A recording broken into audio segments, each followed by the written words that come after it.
Assalamualaikum warahmatullahi wabarakatuh. Di sini kami akan mempresentasikan mengenai diplomasi publik dalam politik luar negeri. Adapun nama kelompok kami yaitu yang pertama Evan Dwi Zahran, yang kedua Diana Walida, dan yang ketiga yaitu saya sendiri, Ike Nur Afifah, dan terakhir yaitu Irgi Fahrezi. Oke, pengertian diplomasi publik. Secara umum, diplomasi publik dapat diartikan sebagai cara untuk memengaruhi negara lain melalui aktor selain negara dari negara itu sendiri untuk dapat mengubah image negara tersebut menjadi lebih positif. Diplomasi publik ini berfungsi untuk menumbuhkan opini masyarakat yang positif di negara lain melalui interaksi kelompok-kelompok kepentingan. Tujuan awal dari diplomasi publik adalah untuk memengaruhi masyarakat secara umum. Namun, maksud dari diplomasi publik itu sendiri adalah agar pemerintah dari suatu negara dapat secara langsung mengubah pandangannya sesuai dengan masyarakat di negaranya sendiri.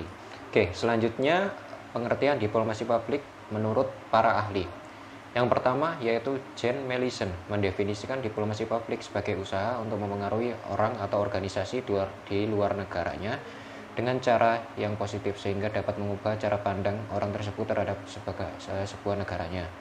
Yang kedua, Jay Wang melihat diplomasi publik sebagai suatu usaha untuk mempertinggi mutu komunikasi antara negara dengan masyarakat.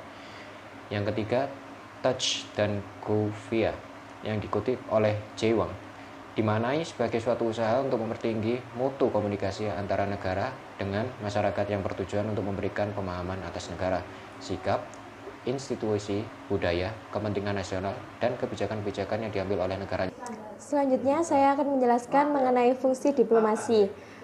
Fungsi diplomasi menurut Norman dan Howard Parkin 1957 memiliki 3 fungsi, yaitu yang pertama representasi, ialah yang mewakili negara asalnya dalam melakukan perundingan serta juga sebagainya membawa nama negara asal. Yang kedua negosiasi.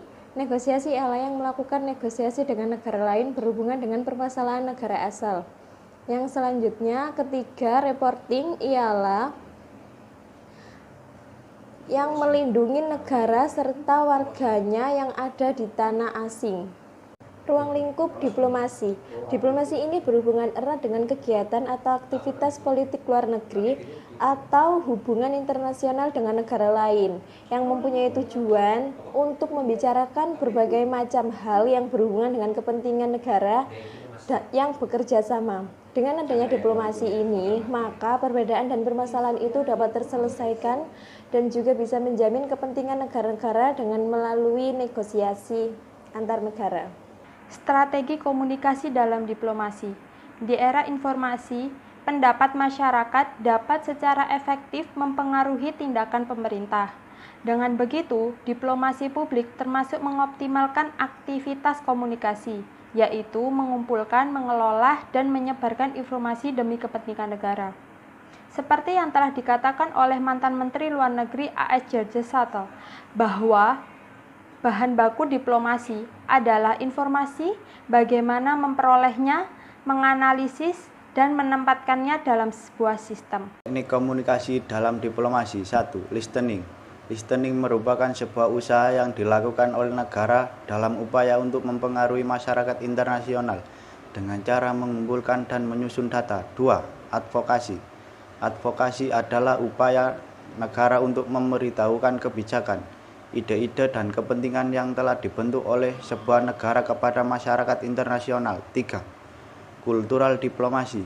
Kultural diplomasi adalah bentuk usaha yang dilakukan oleh sebuah negara dalam menyebarkan sumber dan situs kebudayaannya yang telah dikenal luas oleh masyarakat internasional. 4. Exchange diplomasi. Exchange diplomasi lebih mengacu kepada bentuk upaya melibatkan pelajar dari beberapa negara untuk melakukan pertukaran dengan jangka waktu yang telah ditentukan. Hal ini bertujuan agar pengenalan kebudayaan dari sebuah negara akan semakin efektif.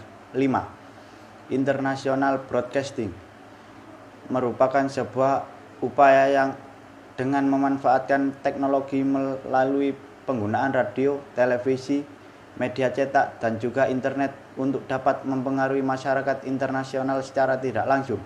6.